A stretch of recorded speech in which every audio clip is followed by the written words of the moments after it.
एक मानव का बालक जब 12 साल का हो जाता है तो उसकी कैपेसिटी क्या हो जाती है, समझने सोचने की, बुद्धि की कार्यशैली क्या हो जाती है। इतनी बुद्धि, इतने शरीर की शैली और ताकत का शरीर सुखदेव जी का था, और उनको उस अवस्था में अपना उद्देश्य पता था। बताने के लिए कथा ये कहती है कि 5 वर्ष से 12 साल की उम्र में हर मनुष्य के बच्चे को 11 साल के लिए घर बार पसार छोड़ के सीधा जंगल में चले जाना चाहिए। वहाँ पर तप जप ध्यान भजन विद्या अध्ययन करना चाहिए। उसके बाद आपका ध्यान नहीं भटकेगा, आपका उद्देश्य नहीं भटकेगा, आपका चारित्रिक शोषण नहीं होगा, आपकी बुद्धि का शोषण नहीं होगा, आपके जीवन में आप परफेक्ट बने रहेंगे महाराज।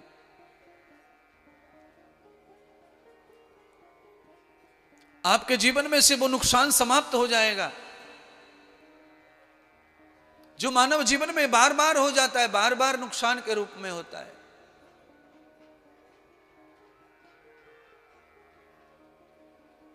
किसी से प्रेम करना, किसी से मिलना चरित्र का हनन नहीं है वो।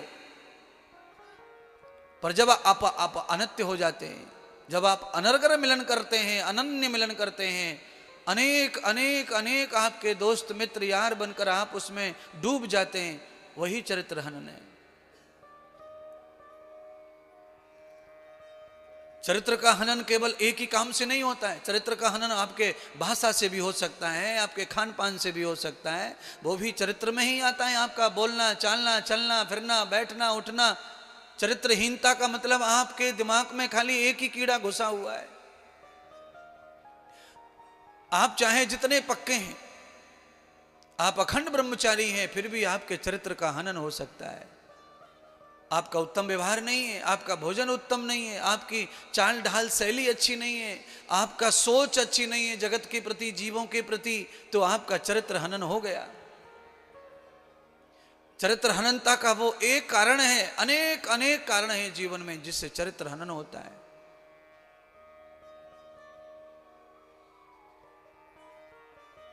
एक दोष आपके चरित्र को हनन नहीं करता। जब आप में अनेक दोष आ जाते हैं अलग अलग प्रकार के, तब चरित्र आपका गिरता है।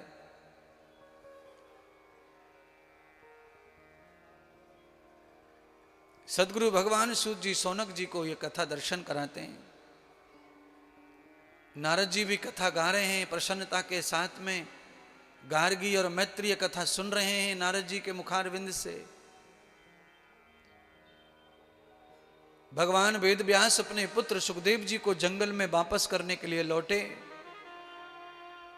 पूरे जंगल में एक ही आवाज गूंज रही है, हे व्यास भजन कर लो, भजन कर लो, भजन कर लो, हे व्यास भजन कर लो।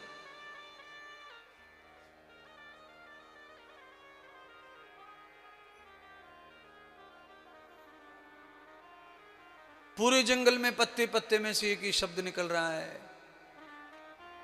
माया से मोह से मुक्त हो जाओ व्यास। इतनी उम्र हो गई, इतने ज्ञानी हो, गीता लिखने वाले व्यास, महाभारत लिखने वाले व्यास, पुराणों लिखने वाले व्यास, हे प्राणों के वक्ता व्यास, वेदों के खंड खंड करके अर्थ करने वाले व्यास, कहाँ माया में पड़े हो? इस उम्र में, बुढ़ापे में, वृद्ध अवस्था में अभी पत्नी की इच्छा पूरी करने में लगे हो, भजन कब करोगे? स्वयं सुखदेव कह रहे हैं व्यास जी को, पत्ते के रूप में, पेड़ों के रूप में। आवाज जंगल से आकाश गूंजने लगा। भयंकर व्यापकता के कारण डर गए व्यास जी और डर के मारे जंगल छोड़कर भाग आए। पत्नी को आकर कहा, देवी मैं तो फंस गया होता, बेटा तो चला ही गया और मैं भी वहीं रहने वाला था, पर अचानक मुझे तुम्हारी याद सता के आई और मैं भाग कर आ गया तुम्हारे पास। अरे मैं कैसे वापस लाऊं तुम्हारे पुत्र सुखदेव को? वहां तो पत्ता पत्ता डाली डाली एक ही गीत गा रहा है, भजन करो, भजन करो, भजन करो।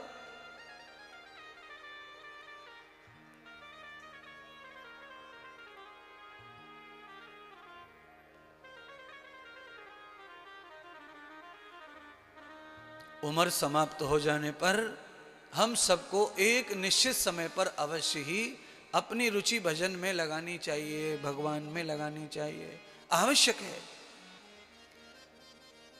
शास्त्र में जो भजन है वो तो बाल्यपन से बताया है, पर मान लीजिए खत्म हो गया, बाल्यपन आपके पास नहीं आया, भूल भाल में खान पान में चला गया, तो शास्त्र कहता है अवस्था आने पर जब जर्जर हो जाओ तब कम से कम ऐसा करो कि अब ये छोड़कर भजन में रुचि करो, भजन में रुचि करो।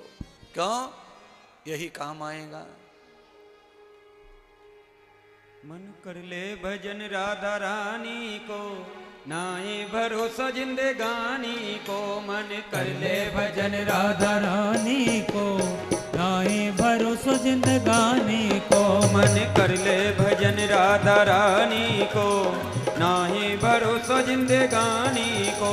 मन कर ले भजन राधा रानी को, नाए भरोसा जिंदगानी को। मन कर ले रे, मन कर ले रे, ओ मन कर ले रे, मन कर ले रे। मन कर ले भजन राधा रानी को, नाए भरोसा जिंदगानी को। मन कर ले भजन राधा रानी को, नाए भरोसा जिंदगानी को।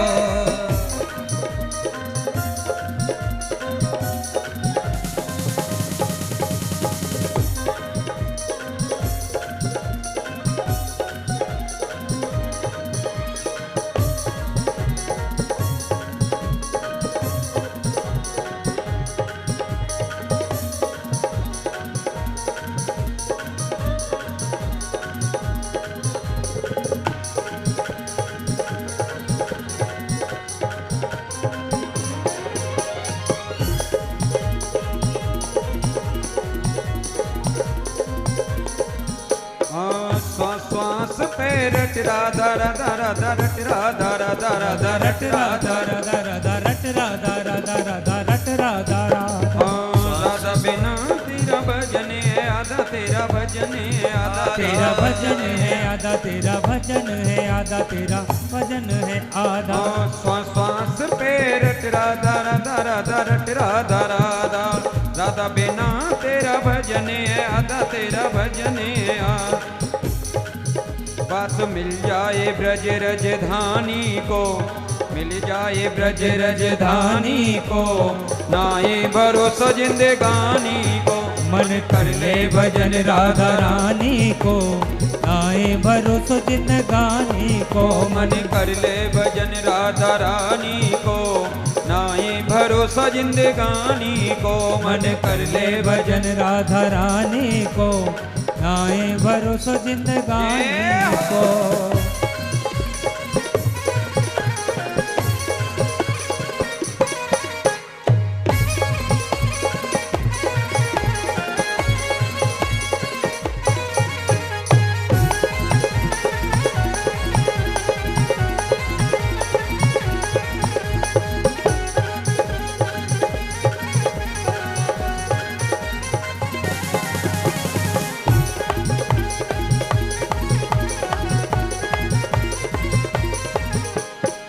ये तन है माटी काडेला, माटी काडेला, माटी काडेला, माटी काडेला। उड़ जाए तेरा हंस अकेला, हंस अकेला, तेरा हंस अकेला, तेरा हंस अकेला। ये तन है माटी काडेला, माटी काडेला। उड़ जाए तेरा हंस अकेला, हंस अकेला। जैसे बबूला पानी को, जैसे बबूला पानी को। नाए भरोसा जिंदगानी को। मन कर ले भजन राधा रानी को, नाए भरोसा जिंदगानी को। मन कर ले रे, मन कर ले रे, मन कर ले रे, मन कर ले रे। मन कर ले भजन राधा रानी को, नाए भरोसा जिंदगानी को। मन कर ले भजन राधा रानी को, नाए भरोसा जिंदगानी को।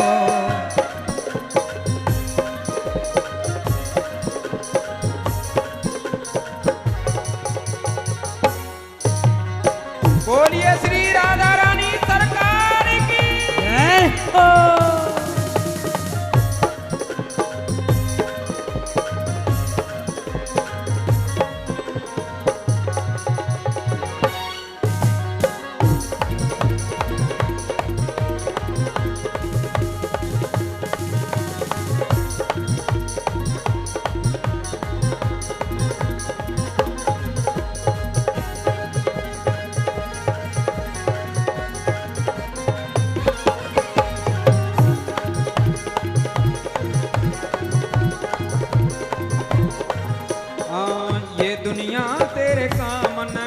तेरे काम न आवे, तेरे काम न आवे, तेरे काम न आवे।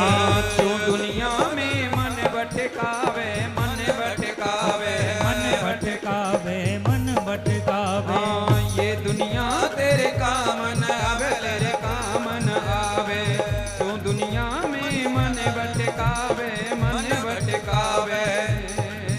याद रखियो तू पागल की वाणी को, रखियो तू पागल की वाणी को, नाई भरोसा जिंदगानी को। मन कर ले भजन राधा रानी को, नाए भरोसा जिंदगानी को। मन कर ले भजन राधा रानी को, नाई भरोसा जिंदगानी को। मन कर ले भजन राधा रानी को, नाए भरोसा जिंदगानी को। मन कर ले रे, मन कर ले रे, मन कर ले रे, मन कर ले रे, मन कर ले भजन राधा रानी को, नाई भरोसा जिंदगानी को।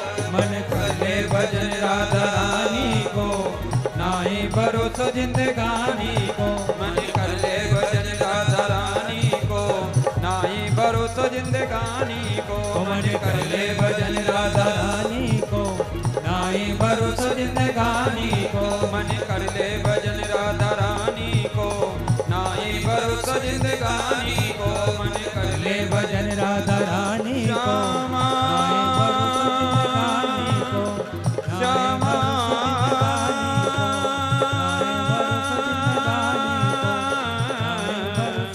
श्यामा श्यामा श्यामा। बोलिए श्री राधा रानी सरकार की जय, बोलिए श्री सतगुरुदेव भगवान की जय। जय जय श्री राधे, जय जय श्री राधे। सुखदेव भगवान की की जय हो।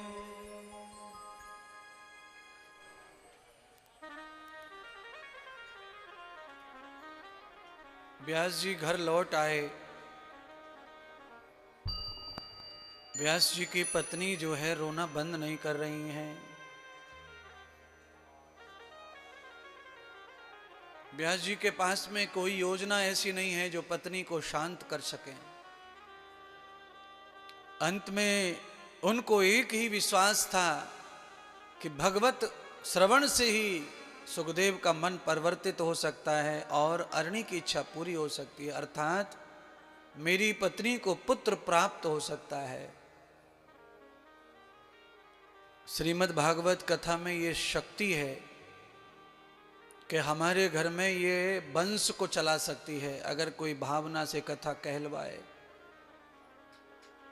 औरत की गोद भर सकती है, औरत पुत्र जन्म दे सकती है भागवत के पुण्य प्रताप से। तब भगवान वेद व्यास जी ने अनेक अपने शिष्यों को ही भागवत का ज्ञान सिखाया, ज्ञान दिया। पारायण संहिता भागवत की रचना करवा दी। सारे के सारे शिष्य भागवत को लेकर के जंगल में उतर गए और पूरे जंगल में सारे के सारे शिष्यों ने भागवत कथा का गायन किया। भागवत कथा 108 पारायण हो जाए किसी की जिंदगी में, 108 ब्रह्मचारी बैठ करके कथा को उच्चारण करके श्लोक पढ़ दें, चाहे 50 साल 20 साल 10 साल जितने भी हो गए, आपके घर में औलाद नहीं है, गारंटी से आपके घर में औलाद आएगी, आपका घर वंश वृद्धि करेगा। बहुत सारे लोगों के ऊपर इसका हमने फार्मूला बहुत बार अपनाया हुआ है। कथा में तो लिखा है, कथा के लिखे पे भरोसा करके हमने यूज भी बहुत जगह पर किया कथा को निमित्त बनाकर। बच्चे नहीं हो रहे हैं भाई, ये नहीं हो रहा है, वंश नहीं चल रहा है, तो ये व्यास जी की कथा जो है ना, श्री सुखदेव जी को वापस लाने के लिए संसार में कथा ही काम करती है। संसार से जंगल में ले जाने के लिए भी कथा ही काम करती है। दोनों काम कथा से हो सकते हैं। स्वयं व्यास असमर्थ हो गए कथा में अपने पुत्र को वापस लाने में, तो आचार्यों के द्वारा कथा गा करके सुनाई। उस कथा को सुनकर के पिछले जन्मों की स्मृति भगवान शंकर की सुखदेव जी के रूप में जब प्रकट हुई, तो व्यास जी के शिष्यों के पीछे पीछे सुखदेव घर तक आ गए। घर में अपनी माँ से मिले और अपनी माँ से मिलकर के भगवान सुखदेव जी ने अपनी माँ को पुत्र का प्रेम दिया, ममता को शांत किया। बाद में अपने पिता से अनुग्रह लेकर भागवत का संपूर्ण ज्ञान फिर से संसार में लिया। पिछले जन्मों के जो ज्ञानी रहते हैं उनको इस जन्म में थोड़े समय ही पढ़ना पड़ता है, जल्दी से ज्ञान पिछला जागृत हो जाता है। जिन्होंने पिछले जन्म में तनक भी आध्यात्म ध्यान भजन स्वाध्याय नहीं किया, उनको इस जन्म में कथा सीखने के लिए भी काफी समय देना पड़ेगा, ज्यादा टाइम देना पड़ेगा। तब उनकी मधुर सरस्वती जीभा पर भागवत के रूप में प्रकट होती है। कथा तो कई लोगों को रटी है, कथा बहुत लोगों ने रटी रखी है, पर उसकी जीभा पर ब्रह्म वाक्य नहीं हो रहा, जीभा पर कथा प्रकट नहीं हो पा रही है। क्यों नहीं हो पा रही? क्योंकि जीभा पिछले जन्म के कारण ही प्राप्त होती है। जीभा में सद्गुण सरस्वती गुण पिछले जन्म के प्रताप से ही होता है। इसीलिए उनके जीवन में बुद्धि का काम तो हो गया, पर सरस्वती का काम रह गया।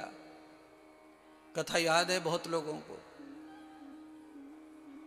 पर सरस्वती काम नहीं दे रही है। सरस्वती काम कब देती है? ब्रह्मा के घर में विधाता जब लिखता है किस्मत, तो उसमें सरस्वती का भी निमित्त डालता है पिछले जन्मों के कारण। इसीलिए कम कम कम कम ही सही, ज्यादा ना हो, पर हमें भजन कीर्तन गायन कथा का प्रवचन का करते रहना है। कथा प्रवचन ना हो तो स्वाध्याय करना है, कथा सुनना है। उसका परिणाम हमारे जीवन पे भविष्य में अवश्य अवश्य आता है। अगला जन्म आएगा, अगला जन्म का मर के जन्म लेना भी है, और अगले जन्म का मतलब है कल की सोच। आज के बाद कल आप जब जगेंगे तो नई सोच लेकर जब उठेंगे, खड़े होंगे, चलेंगे, उस समय आपके साथ में कथा आ सकती है, सरस्वती आ सकती है, आपकी जीभा पर तान आ सकती है, स्वर संगीत आ सकता है। अब धलाभौ कृतम जाताम, आपको अनन्य लाभ प्राप्त हो सकता है कथा के माध्यम से। आपको ये दिव्य लाभ प्राप्त हो सकता है कथा के माध्यम से भविष्य का। आज भागवत की कथा सुनाई आचार्य ब्रह्मचारियों ने जाकर, तो आगे सुखदेव लौटकर कथा के पीछे, क्योंकि उनके पिछले जन्म की स्मृति याद हुई, तो उनको उद्देश्य समझ में आया कथा से कि मेरा उद्देश्य कथा करना ही है, कथा गाना है। मैं तो कथा गाने के लिए ही मनुष्य अवतार लेकर आया हूं। शंकर भगवान स्वयं इस बात को मान रहे हैं कि भगवान की चर्चा करने के लिए ही मानव का असली जन्म है। संसार की चर्चा करने के लिए मानव का असली जन्म नहीं है, क्योंकि संसार के सब पहलू नकली ही हैं। तो यहाँ असली चर्चा अगर होगी तो मानव भी असली बनेगा धीरे धीरे। इसलिए हम सबका जन्म प्रभु चर्चा, प्रभु स्मरण, प्रभु भजन के लिए ही है। आप जब भी बैठो उठो इधर उधर, आपकी कम से कम बात करो और ज्यादा से ज्यादा चर्चा परमात्मा की करो। ज्ञान विज्ञान परमात्मा के बारे में अपना नियोजन करो। संसार की भी बातें करो, पर संसार की बात कम करके सत्संग की चर्चा ज्यादा करो। उससे क्या होता है? उससे ये होता है कि संसार की फालतू की बातें अपने को तकलीफ नहीं देती, इधर की उधर की बातों से अपना माथा खराब नहीं होता, हमारा कोई नुकसान नहीं है। पर फिर भी कोई कोई बात इधर की उधर की सुनने से अपना टेंशन बढ़ जाता बिना मतलब का, और हमारे बारे में अपन ने सुना भी नहीं है, सुना भी दूसरे के बारे में ही है, फिर भी अपने को टेंशन आता रहता है। इसलिए गंदी बात गंदा ही दिमाग करती है और दुखदायी होती है, क्लेशदायी होती है, वो क्लेश पैदा करती है। अच्छी बात अच्छा सुख देती है, अच्छा आनंद देती है, अच्छा भविष्य देती है।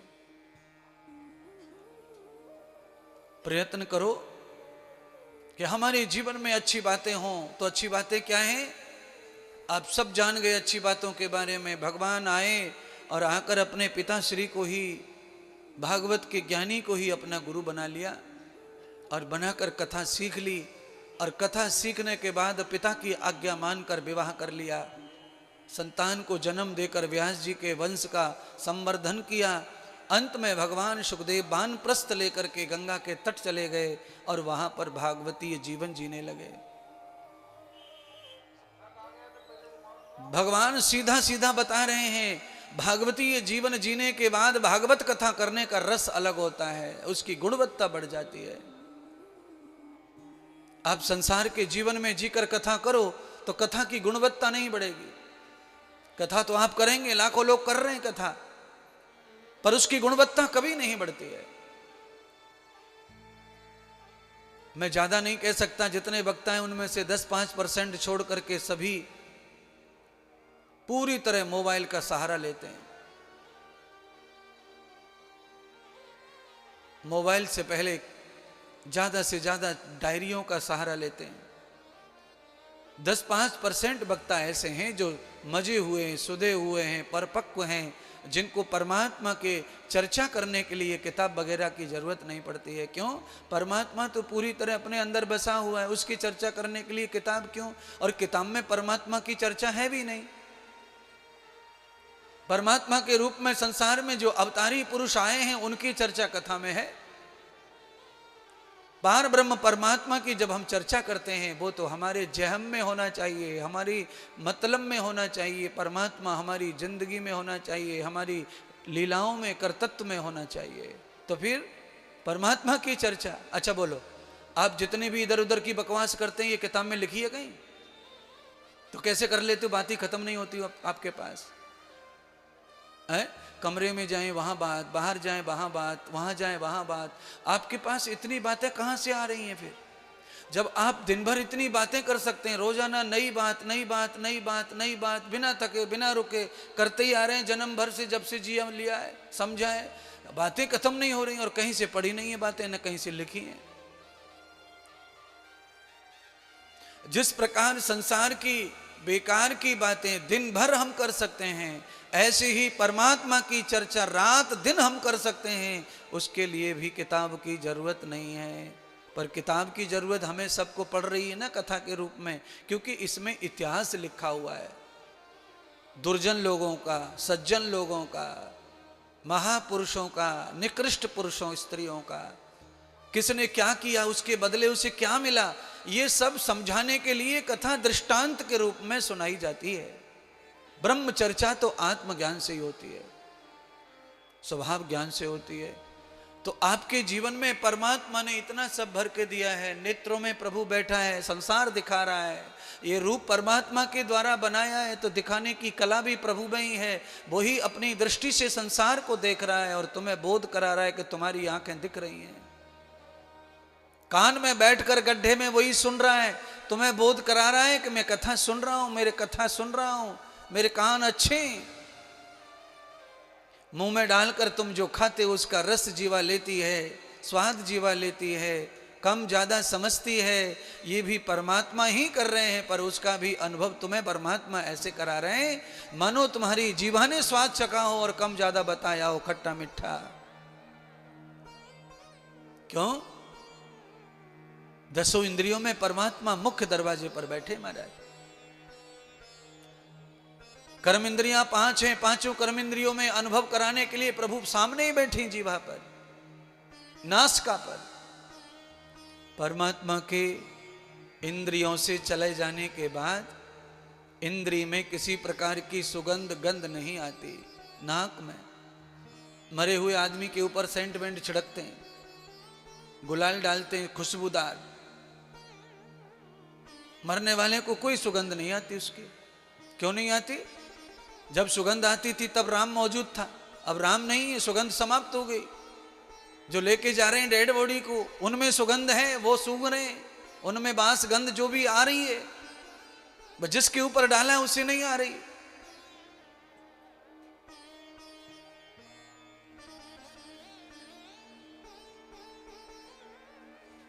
इसलिए परमात्मा की चर्चा करने के लिए आपके अंदर परमात्मा का भाव होना चाहिए, लीला चरित्र होना चाहिए। आपने परमात्मा को जन्म से सीखा है, पढ़ा है, देखा है, अनुभव किया है, आपके जीवन में सर्वत्र कुछ हो रहा है घटना, वो परमात्मा के चक्र से चल रही है। ये भाव अंदर अंदर जब पैदा होता रहता है तो आपके अंदर से परमात्मा के अनुभव बाहर आने लगते हैं। उनको ही व्याख्यान कहते हैं, उनको ही दर्शन कहते हैं, उनको ही कथा कहते हैं। अदृश्यम दृश्य भावेन दृश्यम दर्शन पावकम। अदर्शन दर्शन में बदल जाए। जब कोई चीज है नहीं और वो चीज कैसे प्रकट हो गई, ये कैसे हो गया और ये कौन करता है, ये मानव कर रहा है और कोई नहीं कर रहा है। अच्छा बोलो आप सब बताना, रोटी बनाना आप किताब से सीखे कि माँ से सीखे? माँ से ही सीखे। तो ये कौन सा काम है भाई किताब का? किताब से भी रोटी बनाना सीख रहे हैं, पर किताब से रोटी बनाना कोई सीख नहीं सकता है। वहां कॉलेज में जो मैनेजमेंट करते हैं वो भी गुरु से ही सीखते हैं, वो भी टीचर से ही सीखते हैं। उनको किताब में पढ़ने के बाद में प्रयोगशाला में जाना पड़ता है और वहां प्रयोग करना पड़ता है। पहले वो गलत काटते हैं सब्जी, गलत काटते हैं खीरा, गलत काटते हैं टमाटर, बाद में वहां पर ट्रेनर जो रहता है वो सिखाता है, ऐसे नहीं ऐसे काटो, ऐसे नहीं ऐसे सजाओ। किताब का ज्ञान चाहे जितना हो जाए पर बिना ट्रेनिंग के वो ज्ञान अधूरा ही माना गया है। द्रवते रूपम च दर्शनम। परमात्मा अंदर बाहर दोनों जगह समाया हुआ है और दोनों जगह ही नहीं है। फिर भी जो लोग परमात्मा को भजने लगते हैं, मानने लगते हैं, धीरे धीरे परमात्मा उनके जहम में समा जाता है, धीरे धीरे परमात्मा उनके जहम में चला जाता है। आप अपने कपड़े को पानी में छोड़ दीजिए, फिर आपको पानी में धीरे धीरे आप स्वयं समझ जाएंगे कपड़े के साथ क्या हो रहा है। कल गंगा नहाने जाओगे ना तो एक वस्त्र छोड़ के आना गंगा मैया में, और सूखा वस्त्र छोड़ना, ऐसे खाली ऊपर से डाल देना और खड़े होके तमाशा देखना। धीरे धीरे धीरे धीरे कपड़ा आपके सामने ही गंगा मैया में अंदर प्रवेश हो जाएगा। क्यों हो जाएगा? क्योंकि पानी कपड़े में चला जाएगा। पानी में कपड़ा जब जाएगा तो पानी जो है कपड़े में जाएगा, कपड़ा पानी को चूस लेगा। जो कपड़ा सूखा दिख रहा था धागे का, उस कपड़े में पानी होकर वजन हो जाएगा तो सीधा पानी में चला जाएगा कपड़ा। ऐसे ही जब भगवान तुम्हारे अंदर पहले आएंगे, तुम सूखे दिल वाले हो, जब तुम्हारा हृदय गीला पिघलेगा तो भगवान तुम्हें अपने अंदर ही समावत कर लेंगे। तुम में चारों तरफ भगवान भगवान भगवान दिखेगा।